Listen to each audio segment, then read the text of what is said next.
In the lightweight division, your main event, International Fight Week. At UFC 317, you got Ilia Topuria taking on Bronx, aka Charles Oliveira. This is for the vacant lightweight title.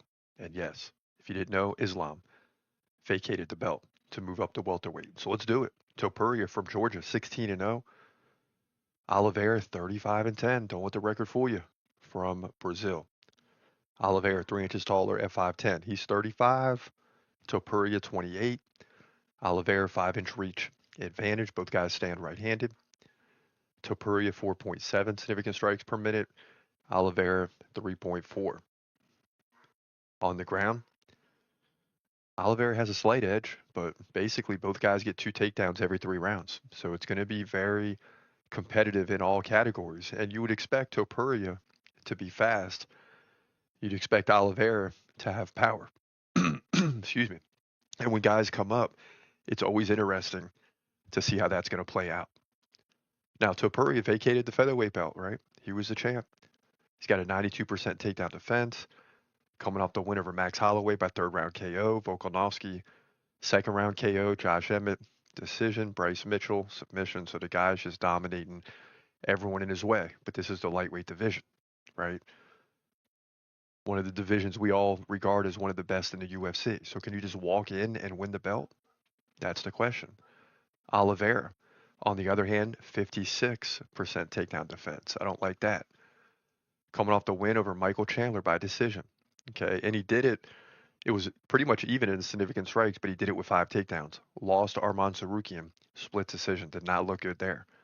So imagine he wins his fight. You got to go up against Arman again. Not good. Not good. Before that, he beat Beneil Dariush by first round KO, and really the last three don't matter. The Arman Sarukian fight does give us some good insight, but he lost to Islam for the belt by submission. He beat Gaethje, and how many did he win? Like 11 fights in a row after starting out 11 and 8 in the career. So the guy was on a roll, but the tricky thing here is Oliveira is 35, not old, right? But he's 35. Topuria is 28. So Topuria is the up and comer. Obviously won the featherweight belt. Now coming to lightweight. People expecting big things. Oliveira was basically the champ if it wasn't for Islam. Now, I mean, Arman Sarukian would be the champ right now. So there's two guys that can beat him. Where does Topuria fit into that? And this is a very difficult prediction for me because I'm seeing Brazil on the name or the country for Oliveira. You know how I feel about the Brazilians, but Topuria has just been a bad dude, and he hasn't lost yet.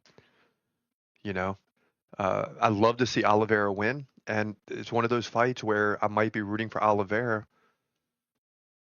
I mean, I will be rooting for Oliveira, but I believe Topuria is going to win. So we've had a couple of these situations this year, and I'm not going to turn from the way we've gone throughout the year. I think Ilia Topuria is going to win the belt um, and move to 17 and 0, and he's probably going to do it with the striking.